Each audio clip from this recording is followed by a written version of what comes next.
imaginons, fallait se présenter. Qu'est-ce que tu dirais? C'est très compliqué de se présenter.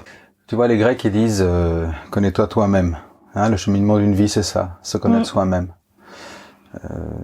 Et donc, c'est peut-être au moment où on meurt que si on a suffisamment de conscience à ce moment-là, et si on n'est pas complètement terrorisé, c'est peut-être à ce moment-là que tu peux dire qui tu es, te présenter.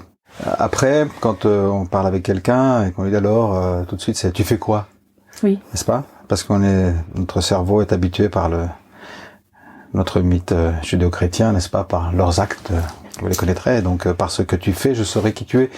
Mais c'est pas forcément le cas, parce que quelqu'un qui va être, je sais pas, cheminot, sera peut-être en même temps poète, et quelqu'un qui sera ingénieur agronome sera peut-être aussi quelqu'un qui adore élever des lapins, qui connaît tout sur les lapins, et peut-être qu'un grand romancier sera un violeur de petites filles. Donc puisque ton blog c'est sur l'art apparemment et tout ça, pour arrêter de faire comme ça, faire des coquetteries.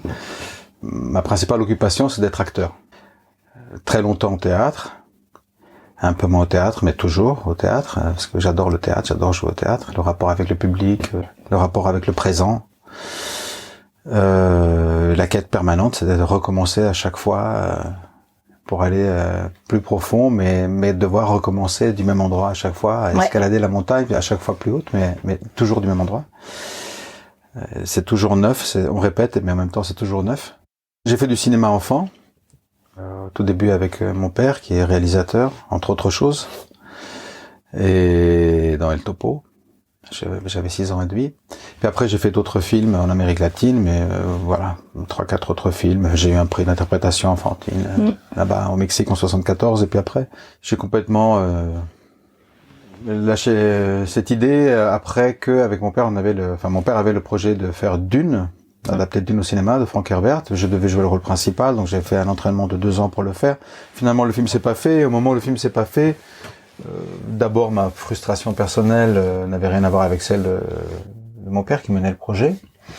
Et puis, c'était juste au moment de l'entrée dans l'adolescence où les amis sont devenus la chose la plus importante de ma vie.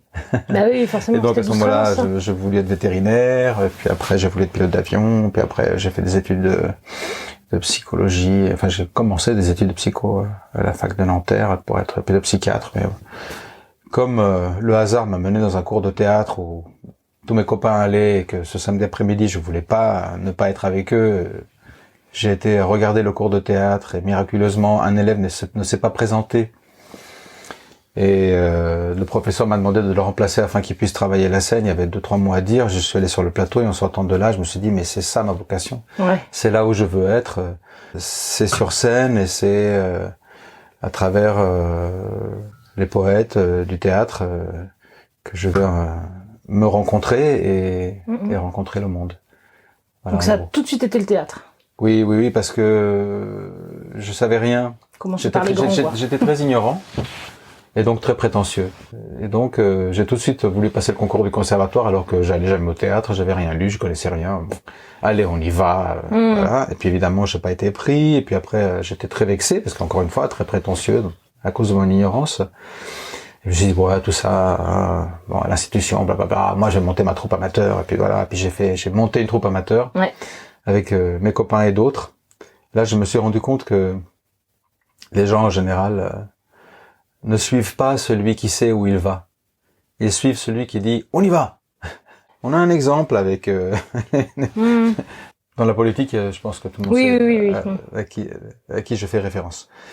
Mais bon, pendant 2 ans, j'ai appris par moi-même tout ce que je pouvais apprendre parce que je me suis dit au moins ce que j'apprendrai viendra d'expérience. Donc on a monté 2 spectacles à l'huile de coude, voilà, on va faire les costumes, faire les décors, la vie de troupe amateur. Donc on répétait 1 ou 2 fois par semaine quand on pouvait, où on pouvait trouver des salles. Donc j'ai appris pas mal de choses par moi-même, mais au bout de 2 ans, je me suis dit voilà, j'ai appris ce que je pouvais apprendre par moi-même. Donc il y a un moment donné où tu as besoin de trouver un maître. Et puis ma prétention était peut-être aussi un peu descendue parce que j'ai beaucoup lu. J'ai commencé à éliminer parce que le théâtre c'est vaste. Hein, quel théâtre? Oui. Donc j'ai commencé par éliminer ce que je ne voulais pas faire avant de comprendre ce que je voulais faire. Puis au bout de ce processus, j'ai compris que j'étais intéressé par le théâtre expérimental, par les travaux de Grotowski, de Barba, de Peter Brook. Voilà. Puis à l'époque, je m'étais dit, moi, je veux travailler avec Brook et Mouchkine. Tu vois. Ah oui, d'accord. Donc, j'avais gardé une petite prétention quand même. Dans mon coin. Mais cela dit, c'est intéressant ça, parce que j'avais pas vu ça comme ça, cette histoire d'orgueil. Très souvent, peu importe l'art que tu essayes de développer, en fait, c'est très prétentieux de se dire que on va faire quelque chose de bien tout de suite. Il faut quand même faire plein de choses un peu pourries, quoi. Oui, mais il faut être prétentieux aussi. C'est toute la question de la gestion de l'ego de l'acteur, ouais. l'ego de l'artiste, l'ego dans la vie en général. Beaucoup de gens pensent qu'il faut éliminer l'ego, mais non, l'ego est nécessaire. Il faut pas juste se faire maîtriser par lui, être clairvoyant et à chaque étape se rendre compte de de où on en est, en tirer les leçons et avancer et passer d'un ego à l'autre. Où est-ce que je me trouve? Tu vois, c'est simple. L'ego évolue comme évolue peut-être le talent, donc c'est pas une chose fixe. Et se dire faut éliminer l'ego, c'est ok, on va se couper de ce mot, alors que d'autres vont dire que c'est de l'ambition, d'autres c'est de l'espérance, d'autres c'est un désir utopique. Donc voilà, moi j'ai compris que je voulais faire du théâtre ensemble, théâtre de troupe. Et puis dans cette idée, je m'étais dit, elle s'est réalisée en fait, tu sais, dans ma vie. Aussi, il y a la puissance de on peut appeler ça ego, mais aussi de la visualisation, de la projection, du rêve que tu te construis. C'est important de l'avoir parce qu'aussi le cerveau, la vie organise les choses aussi en fonction de ça. Et donc quelques années plus tard, je suis entré au Théâtre du Soleil. Après avoir passé un temps avec mon premier maître de théâtre, Richard Chislak, qui était dans les années 60 l'acteur emblématique de Jerzy Grotowski au Théâtre Laboratoire de Wrocław, qui, quand je l'ai rencontré, il était acteur chez Peter Brook dans le Mahabharata, et je lui ai dit que je veux travailler avec vous. Il m'a dit, mais bon, tu sais, je donne pas de cours, c'est pas grave. Donc, j'ai monté une association, j'ai monté un groupe, j'ai trouvé un lieu. Et puis il m'a dit, mais tu sais, je suis très cher, c'est pas grave. On était tous jeunes, on a tous fait des petits boulots et on s'est payé, on était une vingtaine de personnes avec cette association que j'ai organisée. Et je me suis payé 2 ans de formation. C'était un théâtre qui n'était pas rentable du tout parce que c'était pas du tout dans l'institution, c'était pas du tout le truc de réseau, c'était vraiment ce que je voulais faire, ce que je voulais apprendre. Et tant d'années encore aujourd'hui, ce que j'ai appris avec lui en 2 ans me sert encore. Il m'a vraiment donné des outils formidables pour le travail et aussi une forme d'exigence, quoi. Et puis des années plus tard, j'ai travaillé je suis entré au Théâtre du Soleil je vais pas entrer dans les détails de comment, mais ce rêve, cette visualisation, cette ambition prétentieuse que j'avais s'est accomplie. J'ai été très heureux pendant 7 ans au Théâtre du Soleil, théâtre de troupe. Autre chose. C'était formidable. Non, j'ai découvert que ce qui est fondamental au théâtre, et peut-être en art, mais en tout cas au théâtre, pour le jeu d'acteur, c'est toujours la même chose, quelle que soit la forme. Alors, d'un metteur en scène à un autre, d'une méthode à une autre, d'une approche à une autre, c'est le nom des outils qui changent. Mais les outils, en fait, dans le fond, sont les mêmes. Donc ça m'a intéressé, et puis j'ai énormément appris, contact d'Ariane Mouchkine et des acteurs qui étaient dans la troupe à ce moment-là. J'ai commencé par faire des tout petits rôles, puis le dernier spectacle que j'ai joué Orgon dans Tartuffe. Et puis à ce moment-là, j'ai senti que ce que j'avais vraiment beaucoup reçu, et que il était venu pour moi peut-être le moment de quitter la troupe, non pas m'éloigner d'elle parce que je continue à les voir, j'ai vu Ariane il y a 2 jours et on s'adore, mais un peu de transmettre ce que j'avais reçu, une autre prétention, tu vois. Une autre prétention. Après j'ai fait ma carrière dans un théâtre plus institutionnel, les compagnies, etc. Et puis depuis 2011, je suis revenu au cinéma par le Mexique, par là où j'avais commencé avec mon père, avec un metteur en scène mexicain avec qui j'ai fait 2 films. Après j'ai fait 2 autres films dans des productions mexicaines, 2 films au Chili, 2 films avec des productions anglo-américaines. Et le dernier, c'est Les Animaux Fantastiques, Les Crimes de Grindelwald, deuxième opus, deuxième partie de cette histoire en 5. Où j'ai joué un rôle de 600 ans, un homme de 600 ans, Nicolas Flamel. Où c'était formidable comment, pour le cinéma, c'est un jeu différent, c'est une approche différente, c'est une technique différente, et pourtant, Là, j'avais tellement pratiqué le travail corporel, tellement pratiqué le masque que de façon très fine, très subtile, et j'espère que le public l'apprécie. Je pense que j'ai eu beaucoup de retours très positifs. Oui. Tout ça, ça m'a servi en fait. Ouais. C'est un rôle tellement transformé. Après, quand tu joues un rôle où tu es moins transformé, moins masqué, il faut trouver, toi, dans ta tête, quel est le masque ou qu'est-ce que tu es en train de faire et comment tu abordes un rôle pour que c'est toi, mais en même temps, tu es au service, comme toujours, quand tu es acteur d'une histoire, d'une vision. Tu me dis que tu commences à dessiner. Est-ce que comment ça se... Oui, alors comment ça se fait? C'est pas comment ça se fait. C'est comment toute cette expérience que tu as de l'art par le théâtre et par la mise en scène de soi t'a amené petit à petit à aller sur le papier. Quand tu es acteur, tu es toujours tributaire du désir des autres, n'est-ce pas? On doit t'engager, tu passes des épreuves, des castings, des rencontres, etc. Quelqu'un te voit dans un rôle, te propose un rôle.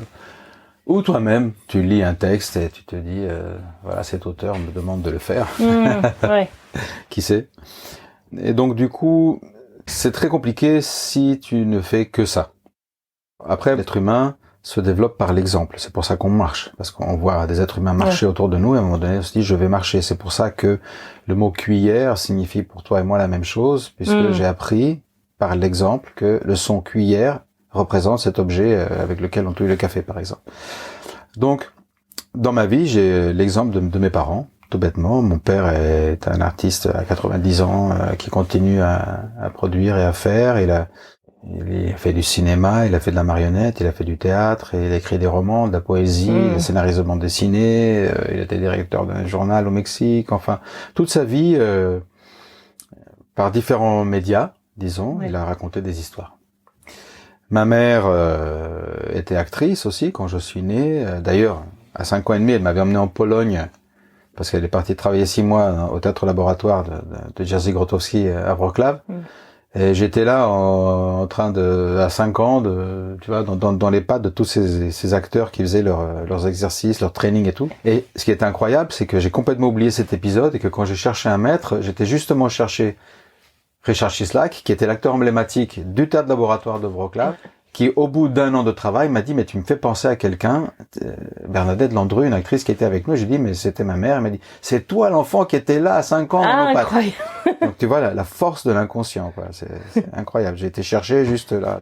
Mais ma mère après aussi, elle a fait aussi une école de l'art. Elle a travaillé au musée du Louvre. Puis plus tard, elle était infirmière, et puis plus tard, elle était leader d'un parti, d'un groupuscule marxiste-léniniste stalinien, tu vois. Donc j'ai vraiment eu l'exemple de mes parents, d'une génération qui ne se concevait pas justement définie par un emploi. Je suis ingénieur agronome, ou je suis éditeur, ou je suis cheminot, ou je suis maraîcher, voilà. Donc, en tant qu'artiste, j'ai toujours eu cette idée qu'on ne faisait pas qu'une chose. Et puis, quand tu es acteur, Richard Chislak m'avait dit, un acteur, c'est un chasseur. C'est-à-dire qu'il est tout le temps aux aguets, tout le temps attentif, parce que tout le nourrit. Oui. Chaque rencontre, chaque chose qu'il voit. Donc, j'ai assez vite eu le plaisir, par goût, mais aussi parce que je me suis dit, c'est utile pour moi, d'aller dans les musées, voir les peintres. Ouais. Plus tard la sculpture, parce que pour les corps, tu vois, pour l'expression des corps, chez les peintres, pas forcément les peintres réalistes, tu vois, à partir des impressionnistes en avant, ça me touche énormément comment on peut rendre le vivant de façon non réaliste, parce que en tant qu'acteur, je pense qu'il faut être vrai, pas réaliste. Oui. Tu vois, le réalisme. Mais bon, tout ça, ce sont des mots qui me parlent à moi. Oui, bien Quelqu'un sûr, d'autre dira ça avec d'autres mots. Donc, j'ai toujours été sensible au visuel. J'ai toujours aimé la bande dessinée. Quand j'étais enfant, je lisais en cachette Tintin sous les draps de mon lit chez mes grands-parents, parce que mon père m'achetait ça en cachette, parce que ma mère aimait pas Tintin, elle disait que c'était raciste. Oui, c'était pas très communiste. Oui, mais à l'époque, oui, voilà, elle était pas encore tout à fait là, mais déjà, c'est sur la fin de c'est avant de mourir qu'elle était dans ce groupe-là, mais déjà à cette époque-là, quand j'avais 7 ou 8 ans, 9 ans, c'était Tintin au Congo, Tintin d'Amérique, tout ça. Moi, ce qui m'intéressait, c'était surtout Tintin au Tibet. Ouais, bien sûr. Ouais. Alors, c'est lequel ton préféré? Cette boule de cristal, le trésor de Rackham le Rouge, tout ça, quand t'es enfant, tu te rends pas compte. En même temps, je respecte ma mère parce que c'est vrai que, de façon subliminale, les enfants reçoivent pas mal de merde dans leur tête, tu vois, parce qu'il est montré par les jeux dans lesquels ils jouent, basé tellement sur la violence, sur l'élimination de l'autre, la compétition, etc. Donc je comprends qu'elle ait voulu me préserver. Mais il suffit de dire à un enfant, écoute, lis-le parce que tu en as envie, parce que ça te plaît, puis les histoires elles sont chouettes, mais quand même rends-toi compte qu'il y a quand même un peu de racisme dedans. Et c'est peut-être qu'elle n'avait pas suffisamment confiance en elle et en moi à ce moment-là, juste pour me dire, voilà. Je pense que les parents ils doivent juste dire, voilà, ton jeu vidéo c'est bien, mais la vie c'est pas tout à fait ça. Voilà, t'as 13 ans ou 11 ans, tu vas sûrement tomber sur des films porno, mais la sexualité c'est pas ça. Voilà. Donc suivant cet exemple, tu vois, de mes parents, mais mon goût pour tout ce qui était graphique et qui m'inspirait, qui me nourrissait en tant qu'artiste de scène, je suis aussi allé beaucoup vers le dessin d'humour. Donc j'aimais beaucoup Kino, j'aimais beaucoup Book, j'aimais beaucoup Cabu, j'aimais beaucoup Wolinski, j'aimais beaucoup Rezer, j'aimais tout ça. Et j'avais beaucoup d'admiration pour et puis j'avais aussi en même temps une grande frustration parce que je me disais que je ne savais pas dessiner, tu vois. Ça c'est ouais. Voilà. Et puis il y a eu un moment dans ma vie où j'ai décidé d'arrêter de vivre avec des frustrations, donc je me suis dit, tu sais pas dessiner, tu veux dessiner, dessine. N'est-ce pas agenouille-toi, et joins tes mains, et tu sauras ce qu'est la prière. C'est le catéchisme enseigne ça, mets-toi à genoux et tu verras. Non, fais les gestes, fais-le. Évidemment, tu te mets à genoux, t'as mal au genou, moi je suis pas du tout chrétien, ni croyant. Voilà. Mais je crois qu'il y a une vie spirituelle, je crois qu'il y a voilà, parce que ça m'est utile. Mais je crois pas à la religion. Je donne ces exemples-là parce que il faut connaître sa mythologie. Notre mythologie, c'est la mythologie judéo-chrétienne. Si on la connaît pas, si on n'a pas lu la Genèse, si on n'a pas lu les 4 évangiles, on peut pas comprendre l'architecture des immeubles dans laquelle on vit, beaucoup de comportements qu'on a, etc. Et qu'on est aussi porteur de l'interprétation de ces textes par le dogme de l'Église, des différentes églises, des interprétations souvent un petit peu toxiques, disons, notamment en ce qui concerne la femme, la vision de la femme, le rôle de la femme, l'histoire de la femme, etc. Tout ça, c'est interprété, que la femme a commis un péché, qu'elle est coupable, etc. C'est que de l'interprétation. Je connais les textes, c'est pas ça. Mais enfin bon, voilà. Donc je me suis dit dessine. Donc j'ai commencé à dessiner en janvier 2018, très mal, et je me suis dit tu te juges pas, tu dessines, tu fais ton dessin, et puis je le partage sur les réseaux sociaux comme ça. Et là, je le mets dans une boîte dès que j'ai terminé. Et puis j'ai découvert que le dessin, c'est comme l'écriture, faut la pratiquer, faut écrire, tu dessines, et plus tu dessines, plus mieux tu dessines, tu te trouves. Alors mon but n'est pas d'être dessinateur, mais d'avoir plaisir à ça et c'est assez vite devenu un outil d'exploration en fait, parce que le cerveau a commencé à me dicter, mon cerveau, mon inconscient, enfin je sais pas, me dicter des dessins. Donc j'ai commencé à les faire. Parfois, j'avais pas une vision complète du dessin au départ, donc au fur et à mesure que je dessinais, les choses apparaissaient. Et puis je regarde le dessin. Au départ, je voulais faire du dessin d'humour, donc avec des bulles, etc., quelques idées. Puis à bout d'un moment, je me suis totalement dégagé de ce qui était texte pour faire que de l'illustration et c'est vraiment quand je regarde mes dessins, j'en ai quoi 150 200 maintenant, je regarde en arrière, je me dis mais d'où ça sort cette image, tu vois, et parfois des choses très sombres et puis je lutte pas, c'est-à-dire je laisse tout ça sortir et au fur et à mesure mon trait s'améliore, j'ai commencé avec 3 feutres et 2 crayons et maintenant chez moi il y a je sais pas combien de pinceaux, 2 boîtes d'aquarelle, 3 types de papier, etc. Puis voilà, puis tu t'achètes des bouquins, puis tu explores, puis tu te dis tiens un jour je vais prendre un cours, puis je fais des exercices et tant que ça me nourrit. Mais de mes 18-19, j'ai passé toute l'année 2018, j'ai passé pratiquement enfermé chez moi qu'à dessiner. C'est-à-dire ça m'a pris, je dessinais tous les jours, c'est comme ça que tu progresses d'ailleurs. Ouais. J'ai lu un livre très intéressant d'un illustrateur que j'aime beaucoup, qui s'appelle Christophe Neumann. Oui. Il a un livre qui s'appelle Sunday Sketches où il raconte son parcours un peu et on voit toute la variété de styles qu'il adopte. Et il dit tout le monde peut dessiner. Ça n'existe pas bien sûr. Il n'y a pas des gens qui savent pas, qui ont du talent, qui n'en ont pas. Il dit tout le monde peut dessiner, il suffit d'y mettre 10 000 heures. ouais, forcément. Voilà, donc j'ai investi là-dedans. Puis au bout d'un an, je me suis dit mais dis donc, Je me suis réveillé tout à coup, je me dis, mais ça fait 1 an que t'es là, tu bosses pas, enfin si, j'ai fait des trucs, tu vois, j'ai joué l'Iliade, j'ai fait des choses, mais mon obsession quotidienne, c'était de m'asseoir à ma table, là, ma planche à dessin, mes trucs et tout, et puis j'oubliais de manger, enfin, je pouvais passer, tu vois, 7-8 heures, là, à explorer ça. Okay. Et donc c'était très nourrissant, puis en même temps tu te dis bon, alors maintenant je fais un dessin par mois à peu près, parce que voilà. Ouais, c'est ça le problème. S'occuper d'autre chose, puis je viens de publier un livre en Espagne, donc ça me prend du temps. Puis, il sort quand en France d'ailleurs? Le livre est sorti en Espagne le 7 mai. Ouais, j'ai vu ça. Il vient de sortir. Ça s'appelle Manual de Codicia. Ça a absolument rien à voir, mais je me suis servi de ma formation d'acteur pour incarner un personnage, un apôtre fanatique du marché libre et sans entrave, un cupide absolu, quelqu'un dont le seul but dans la vie c'est gagner de l'argent, encore de l'argent et toujours plus d'argent.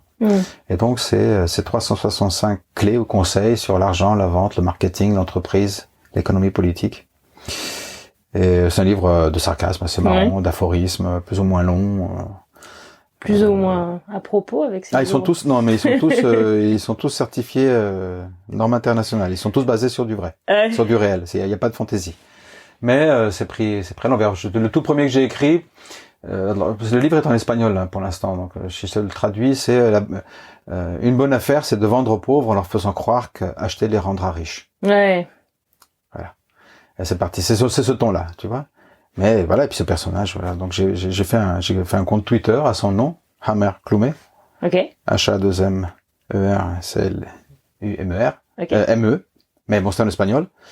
Et puis j'ai publié là pendant 2 ans ce qui était supposé être les extraits d'un livre qu'il aurait soi-disant écrit. Ouais. En anglais, qui s'appelle, mais il n'existe pas ce livre, A Time for Global Money. Ce qui veut absolument rien dire. Mais c'est c'est du langage politique. Si tu y réfléchis, A Time for Global Money, à l'heure de l'argent global, ok, ça sonne bien, juste. J'ai commencé à publier ça, 2-3 pensées qui étaient supposées des extraits de ça, comme des citations, tu vois. Ouais.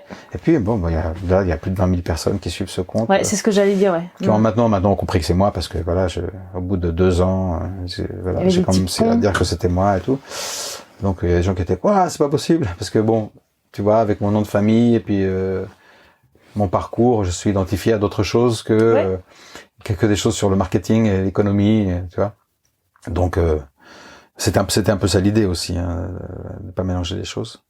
Donc le livre est né, tu vois, pratiquement tout seul et puis donc en fait t'as republié ce qui sortait sur le compte Twitter? Non, c'est-à-dire que oui et non, c'est-à-dire que à l'époque où j'avais fait tout ça, c'était 140 caractères, donc il fallait vraiment condenser la pensée. C'était un exercice formidable.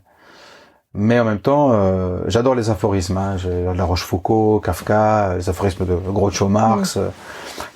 T'as des faux aphorismes de Sacha Guitry qui en fait sont dans les livres, ce sont des citations, mais quand même, il y en a plein.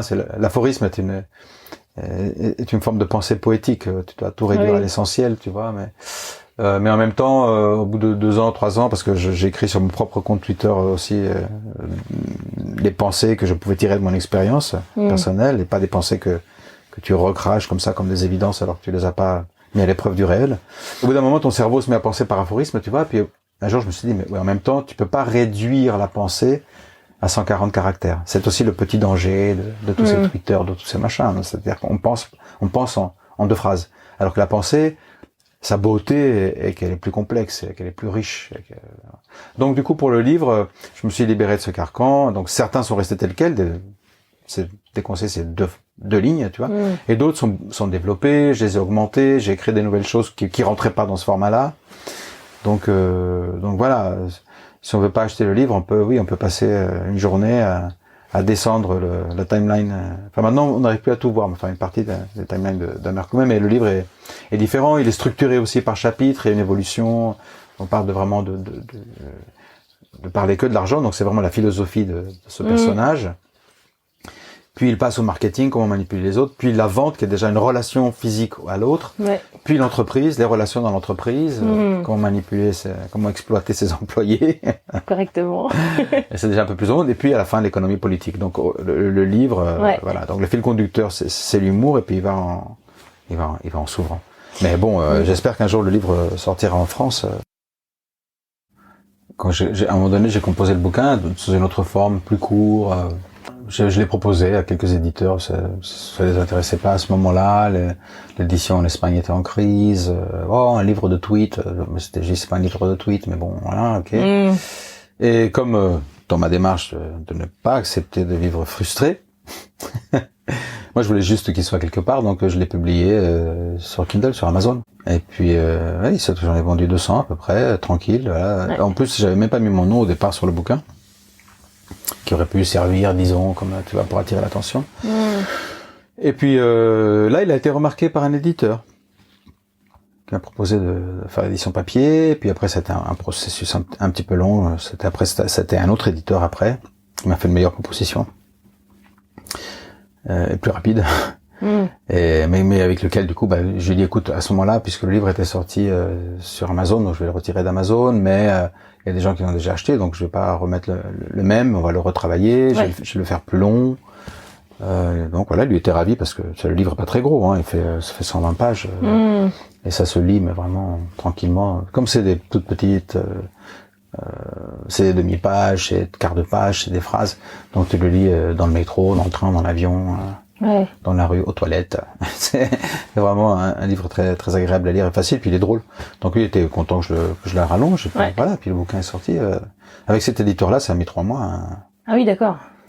Mais voilà, après, mais j'ai quand même dû insister un tout petit peu parce qu'au départ il m'a dit, moi je sais pas comment vendre ça, parce qu'il y a beaucoup de livres qui vont critiquer entre guillemets le système. Du marché complètement libre et sans entrave. J'attaque pas le capitalisme en tant que tel, mais je me dis que quand la seule chose qui mène le monde c'est la cupidité, on va vers l'extinction de l'espèce humaine. Donc voilà, le problème est là aujourd'hui, n'est-ce pas? C'est la cupidité qui fait que le monde va si mal.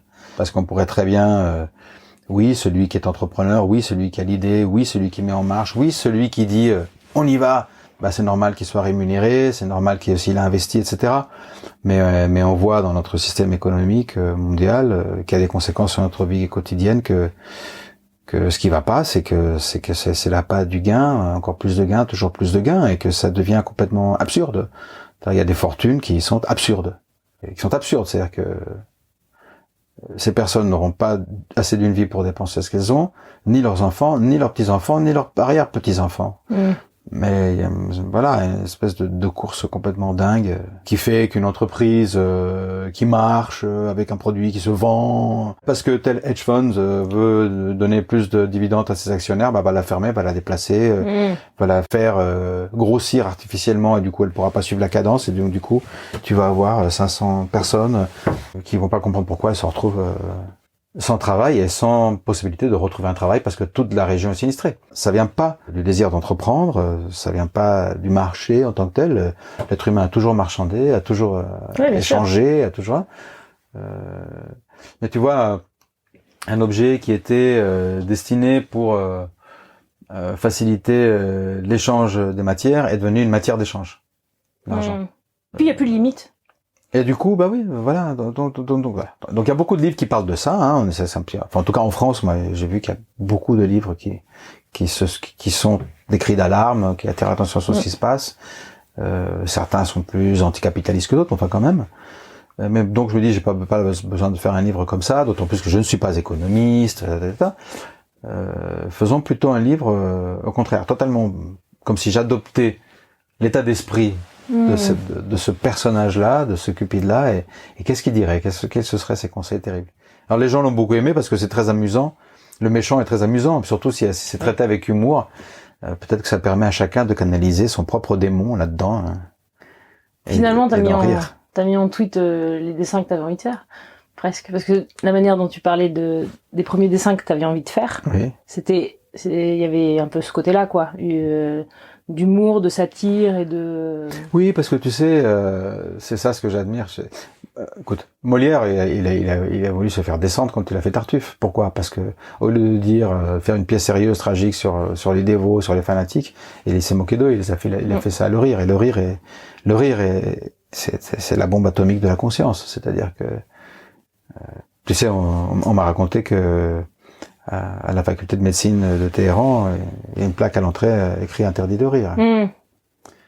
Tu vois, je ne sais pas si c'est vrai, mais j'ai déjà entendu cette histoire. Oui, tu vois, donc parce que des fois c'est peut-être de la propagande des républicains américains, je sais pas. Mais ça ne m'étonne pas.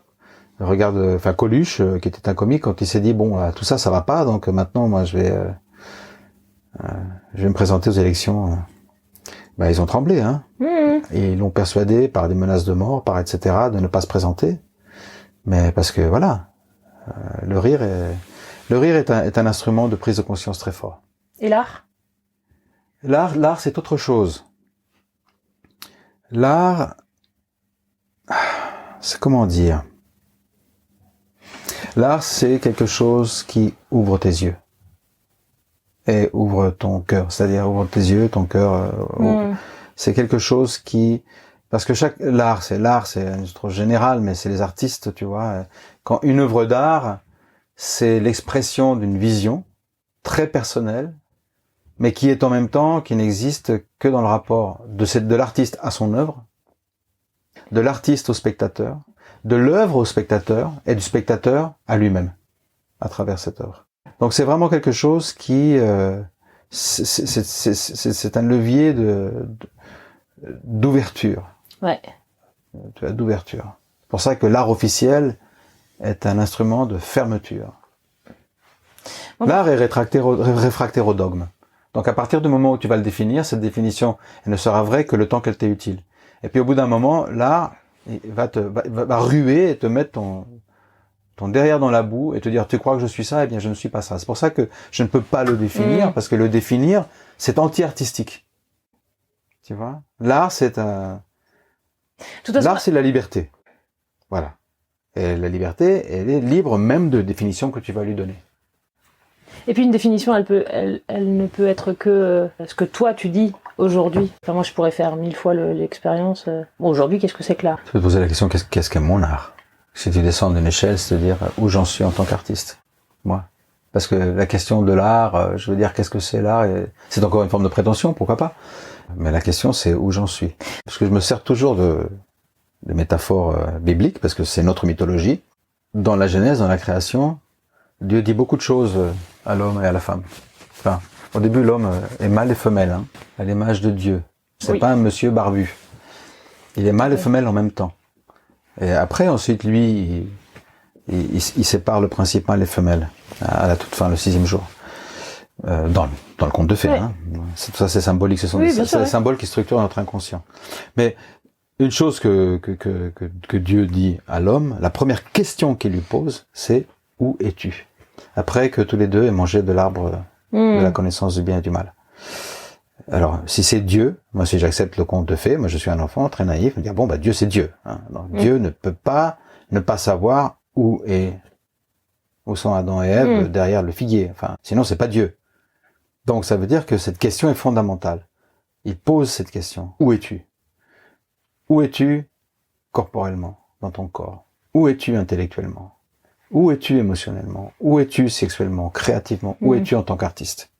C'est ça la question. Parfois c'est très pragmatique. J'ai du mal à dormir, donc où es-tu? Où est ton lit? C'est une question très utile. Il est placé nord, sud, dans quel espace? Il y a du bruit autour. Est-ce que ton matelas a 20 ans? Où es-tu? Avec qui tu dors, peut-être? C'est ça que tu vois. Ou avec qui tu ne dors pas? Avec quel fantôme tu te déplaces? Donc où es-tu, tu vois? Où es-tu dans ta mémoire? Où est-ce que tu t'es arrêté dans ta vie? De l'image que tu as de toi-même, ou quand tu dis qui suis-je, tu te demandes de me présenter. Et moi, me présenter, mais à quel âge, à quel moment? Je porte en moi tous les âges de ma vie. Tu vois? Et souvent, on voit des gens qui, à un moment donné de leur vie, ont trouvé leur coiffure, et vont se coiffer de la même façon toute leur vie. Et ils changent plus, tu vois. Et après, toute leur vie, c'est la lutte contre le passage du temps pour rester accroché à ce moment-là. Chacun a ses raisons, je le critique pas, mais voilà. Donc c'est pour ça que cette question est très importante, tu vois. Et elle est utile. Et en même temps, la manière de te présenter, c'est pareil, elle est jamais la même, quoi. Elle dit aussi un peu où tu es à ce moment-là. Parfois, tu vas te présenter en tant que dessinateur. Parfois, tu vas te présenter comme quelqu'un qui fait... Je me présente jamais comme dessinateur. Et tu vois, je me suis même pas présenté comme acteur. Je dis ma principale occupation, c'est d'être acteur. Oui. Voilà. Avant, je disais, quand je joue, je suis acteur.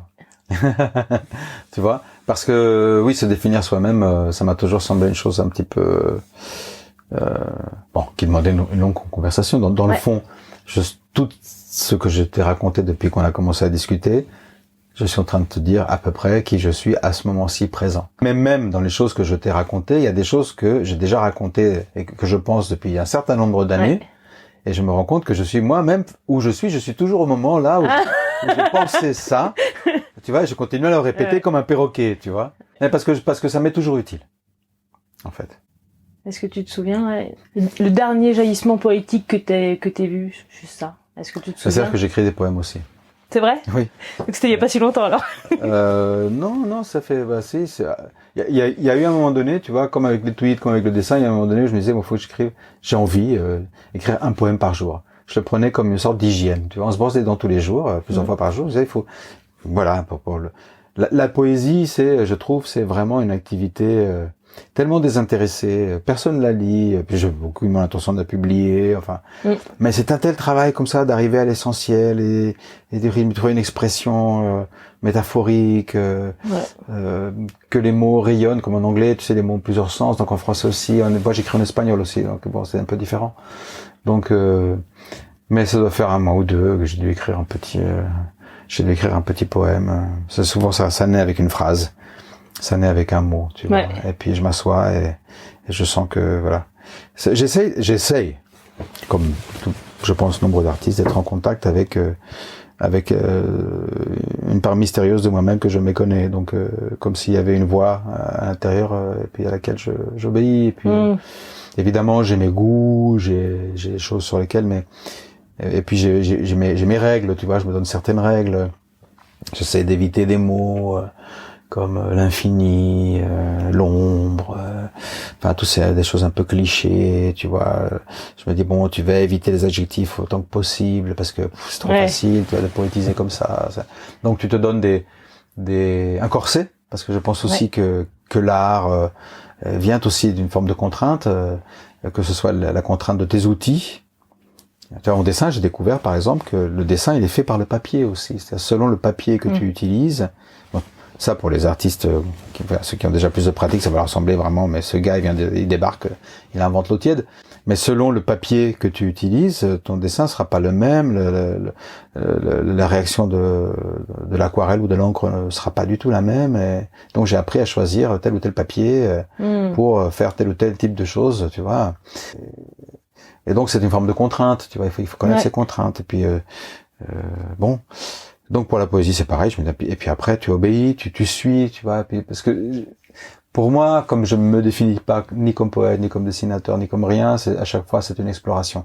Chaque rôle que je vais jouer, ça va être un petit peu, je cherche pas à inventer, à trouver un personnage, parce que ça c'est Ariane Mouchkine qui m'avait dit ça un jour et j'avais trouvé ça non seulement juste, mais j'avais trouvé ça très utile. Elle m'avait dit si tu penses personnage, tu limites cette personne-là. Alors j'ai toujours pensé qu'aborder un rôle, c'est comme aller à la rencontre de quelqu'un, comme toi et moi on se connaît pas, on se rencontre, et à travers cette rencontre, c'est découvrir cette personne autant que possible. Donc je joue Orgon, ou je joue, je sais pas moi, Priam de l'Iliade, et donc je vais à la rencontre de Priam, et puis je vais essayer d'en restituer ce que j'ai, mais à chaque représentation, à chaque répétition, c'est continuer cette exploration, continuer cette conversation et donner autant de possible de lui, mais ne pas me dire que c'est Priam, que c'est lui, que le personnage est comme ceci ou comme cela. Puisque de toute façon, l'art en général s'adresse quand même, c'est un échange, c'est toujours vers quelqu'un qui va regarder ça, à un moment donné, peut-être après ta mort, peu importe, mais c'est toujours un mouvement vers l'extérieur, de l'intérieur vers l'extérieur.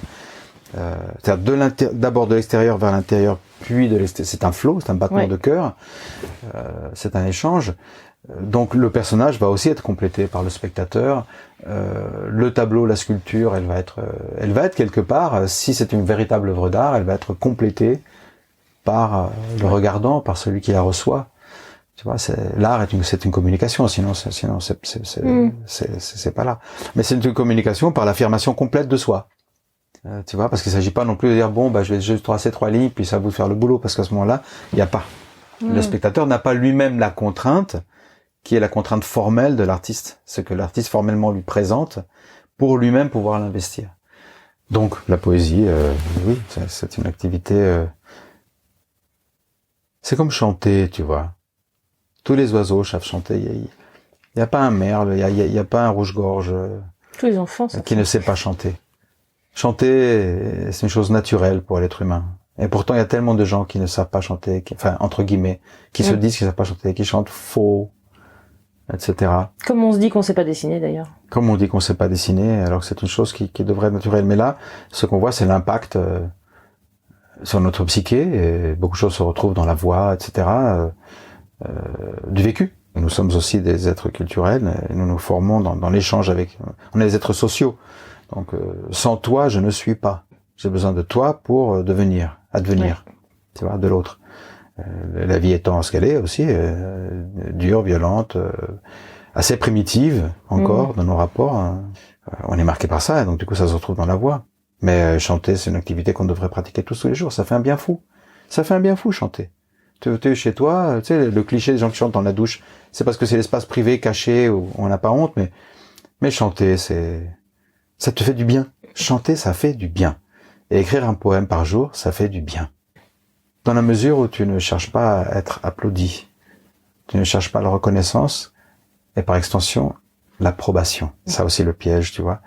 Les réseaux sociaux, par exemple, s'inscrivent parfaitement dans l'économie de marché, puisque maintenant il s'agit d'obtenir des likes. Donc on pense, tout ce qu'on partage de l'espace intime, mon bébé, mon enfant, ce que j'ai mangé, l'image que je veux donner de ma vie, etc. Donc une image intime de mon fantasme du moi-même est partagée et ne vaut que si elle obtient un certain nombre de likes. Et tout ça, c'est une pensée marchande. Oui, bien sûr. Ouais. Donc tous les réseaux sociaux ont transformé notre intimité en un terrain de valorisation marchande. Et on est tous là, on essayait en tant que bons capitalistes de tirer le plus de profit en cette monnaie qui s'appelle le like. Et si on n'a pas tout ça, eh ben, on le déprime, on vaut rien. Et on se sent socialement exclu comme les gens qui n'ont pas d'argent. Exactement pareil, tu vois. Moi, j'adore les réseaux sociaux. Moi, je suis sur Facebook, sur Twitter. J'ai 3 comptes Twitter. Je suis sur Instagram. Ça m'amuse et tout ça, mais je suis parfaitement conscient. Enfin, je suis devenu tout à coup conscient il y a 2 jours qu'en fait, j'avais le plaisir du partage parce que je pense que j'ai des choses à dire et à partager et que quand je partage mes dessins, par exemple, ça me permet de me dire, ils sont terminés, je les arrête là et je les mets dans une boîte et je les regarde plus, je passe à autre chose, je les oublie. Mais en même temps, voilà, qu'est-ce que je suis content quand il y a 300, 150, 600 personnes qui mettent un petit cœur, qui me disent, j'adore sur ton truc, tu vois, et on est tous devenus des marchands de nous-mêmes. Donc, quand tu fais les choses, chanter une chanson, écrire ton poème, qui est une activité tellement gratuite, où en plus ton poème personne va l'aimer parce que tu vois les poètes ont la dent dure et puis ceux qui sont pas poètes ça les intéresse pas, etc.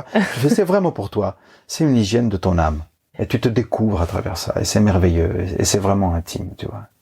C'est une hygiène de ton âme. Ce que je trouve intéressant, c'est que tu décides de créer pour toi ou pour pourquoi pas présenter plus tard. Il t'arrive très souvent, j'ai l'impression, de te créer des contraintes sur mesure. Tu vois, par exemple, écrire un poème par jour, ou dessiner, tu disais que tu t'enfermais toute la journée pour dessiner. Que je me dise, je veux écrire un poème par jour, ne veut pas dire que j'ai écrit un poème par jour. Hein. Oui, non, mais que tu aies défini les règles, tes règles, je trouve ça essentiel. Mon rêve, mon ambition, mon image idéale de moi. L'image idéale de Brontis, comme ça que je projette, c'est Brontis qui écrit un poème par jour, qui chante une chanson par jour et qui fait un dessin par jour. Bon, faut se calmer, c'est pas tout à fait vrai, faut être honnête. Mais c'est l'ambition, tu vois, c'est la projection de soi-même que je poursuis une espèce de surmoi, de super Brontis. C'est vrai qui me dit bon, tu viens ou quoi? Dans le fond, je suis très paresseux, très procrastinateur comme beaucoup de gens. Ouais, bien sûr. J'ai lu un livre très intéressant sur la procrastination qui expliquait qu'en fait, c'était les suractifs qui étaient et puis c'est des gens qui désirent bien faire, etc. Eh oui, il faut et donc ils retardent parce que tu retardes de faire les choses parce que tu veux être bien, tu vois, tu veux. Donc cette espèce de philosophie aussi de la réussite fait qu'on procrastine, on recule le moment parce que l'exigence est élevée. Et du coup de temps en temps, je fais un dessin au lieu de parce que j'y passe du temps à mes dessins. Comme je suis pas un dessinateur émérite encore, j'y passe du temps, tu vois, je fais le crayonné, le machin, le mesure, la structure, le total. Et puis de temps en temps, je vais faire un dessin en 10 minutes. Bon, je mets pas 10 minutes, je mets 1 heure, mais Mais c'est un dessin vite fait et je les aime beaucoup aussi. Ils sont super et puis tu vois, je m'enlève même cette contrainte-là et je m'en ajoute d'autres. Mais c'est vrai, tu sais, j'ai appris ça au théâtre. Ouais, j'ai mis en scène de l'opéra aussi. Là, les contraintes sont énormes. Oui. Parce que tu as la contrainte de la partition, donc de la musique que tu dois suivre. Tu as la contrainte des instrumentistes qui sont très syndiqués et donc la répétition, elle dure une demi-heure. Après, il faut 10 minutes de pause parce que si tu fais 31 minutes, ils vont prendre 1 heure de pause. Et donc, voilà, et tu respectes ça à fond, tu as des contraintes. Au-dessus de toi, tu as le chef en tant que metteur en scène. C'est d'abord le chef qui décide. Après, tu as la contrainte technique, la lumière, le machin, les costumes, et puis les interprètes, ce qu'on dit les chanteurs, mais en fait, voilà, ce sont des interprètes parce que ce sont aussi des musiciens, comme les instrumentistes. La contrainte de leur corps, c'est-à-dire que tu peux pas leur faire une galipette au milieu d'un aria parce que la colonne d'air, parce que etc. Tu vois. Et c'est vraiment, j'ai vraiment tellement aimé de mettre en scène les trois opéras que j'ai mis en scène, Péléas et Mélisande, Rigoletto et Carmen. Parce que ces contraintes étaient extrêmement fertiles. Ah, c'était formidable, tu vois.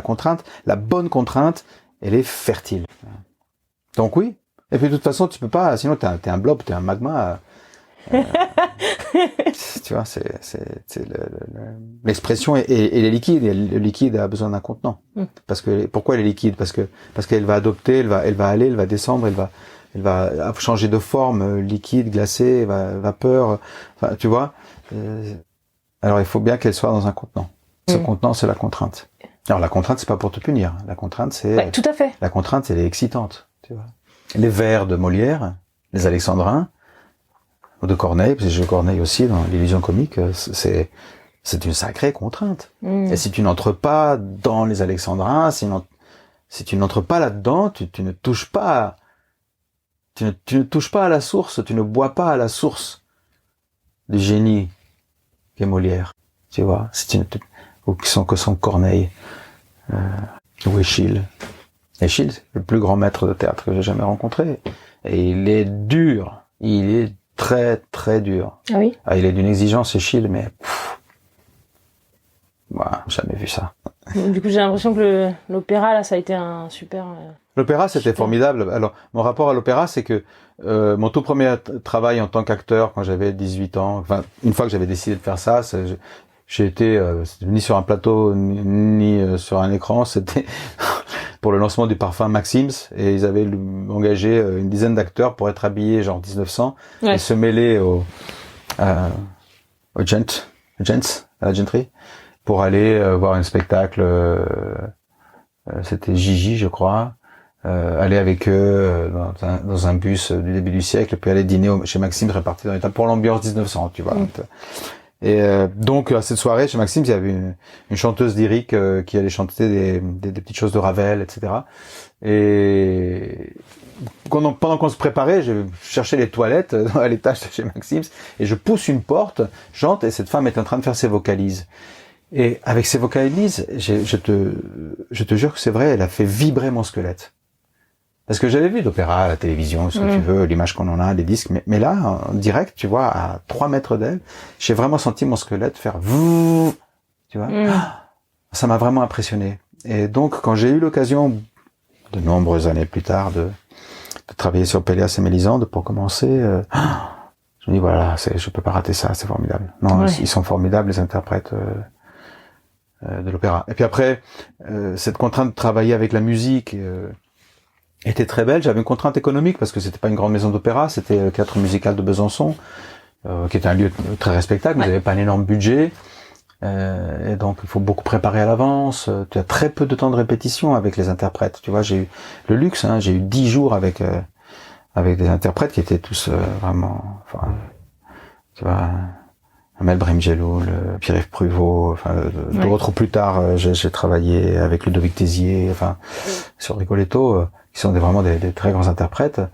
Ils arrivent, ils ont le texte su, enfin, ils ont la partition su, tout ça, mais tu les as 10 jours, et c'était un luxe déjà pour travailler à Paris la mise en scène, et puis après, une fois sur place dans les décors, etc., une semaine, et dans cette semaine, il y avait toutes les répétitions exclusivement musicales avec le chef, et tout, tu vois. Mais c'était des expériences formidables parce qu'il y avait toutes ces contraintes, et de ma part, mon souhait puisque Péléas et Mélisande étant français, que Carmen est en français et que Rigoletto est en italien, mais on comprend quand même, puis il y avait les surtitres. Vraiment, je leur ai dit, moi, je veux qu'on comprenne l'histoire, je viens du théâtre et je veux que le public soit pas seulement dans une jouissance musicale, mais qu'aussi qu'elle soit touchée par l'histoire. Et souvent, le livret est méprisé à l'opéra, donc voilà. Mais il y a de nombreux metteurs en scène de théâtre qui font d'opéra maintenant, et je pense qu'ils ont la même démarche, c'est vraiment donner à sentir, tu vois, l'histoire.